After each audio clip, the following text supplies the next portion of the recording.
Welcome to this week's video. My name is Cynthia Wakio, Communication and Events Manager at Corporate Staffing Services. And today we're going to be exploring the importance of your body language when you get into an interview room. How important is it and how can you improve on it? I'm joined by our interview coach, Mary Amondo, who is going to be explaining more about this topic. Karibu, Mary. Thank you, Akio, for having me. When you're talking about body language, why is it important in an interview room? Effective body language is very important in every form of communication because it determines to a bigger percentage how the recipient is receiving the information that you're passing across. When it comes to communication, we normally say 55% out of 100% goes to the body language or the nonverbal cues, that which we the message that we pass across unconsciously, even before we speak. And this, when it comes to the interview room, it is extremely important because the interviewers, or rather the employer, is judging you based on so many things, not just the content, but also how you carry out yourself during the interview, the attitude that is coming out, which to a bigger percentage is always part and parcel of the body language. So it's a very important element that candidates should not overlook when preparing for an interview. Yeah. I feel like body language is a kind of wide area. So what areas of body language should you look out for in an interview room? Well, number one, we normally say you don't have a second chance to make the first impression. So to begin with, the physical appearance, already you are communicating from what you are putting on, your attire from head to toe, the shoes that you're wearing. It will determine to a bigger percentage how comfortable you will be during the interview session. So the key areas that I can highlight, number one is handshake. What do I mean by handshake when it comes to the body language? There is a message that you are passing across, even the way you are shaking your hand with the interviewer. And what this helps the candidate with is that there is that element of building trust and rapport. It helps you, a very firm handshake helps you to build trust and rapport with your interviewer, even before you begin to be interviewed. Another thing I can talk about when it comes to the body language is the eye contact. Being able to maintain eye contact with the interviewer helps you to be seen as someone who is trustworthy and knows what they are talking about. Unlike when you are being interviewed and instead of maintaining eye contact with the person talking with you, you are either looking up or you're looking down, they begin to doubt whether you are sure or you are an expert in that field.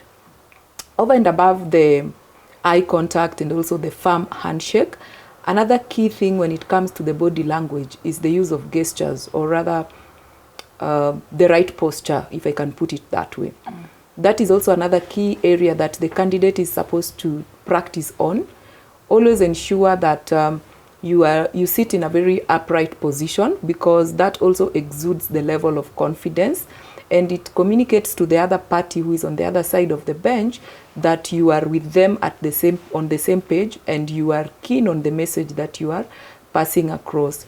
So being able to sit on an upright position, not leaning on the seat, on the chair, or leaning forward too much towards the interviewer, because that will also communicate you are invading their space, and they will either conclude you are very nervous, you are underprepared, or if you are resting your back on the chair, they will conclude you are overconfident.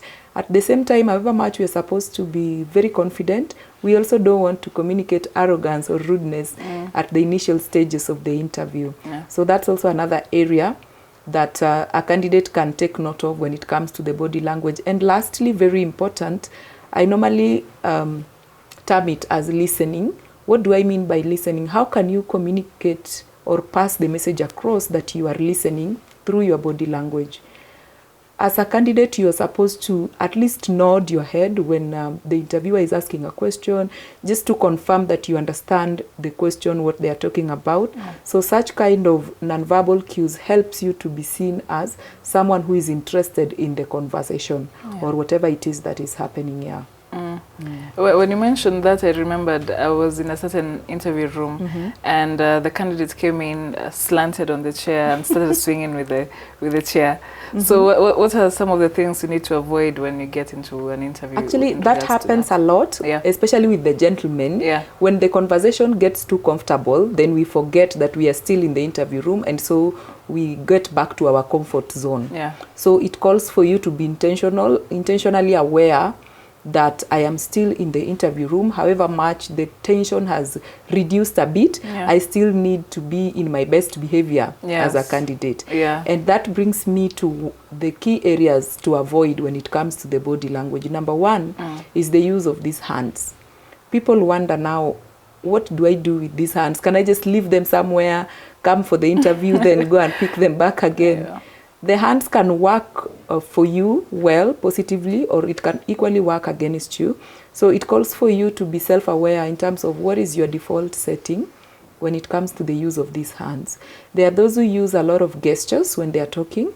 So if you overdo it, if it becomes too much, then it becomes a distraction to the interviewer.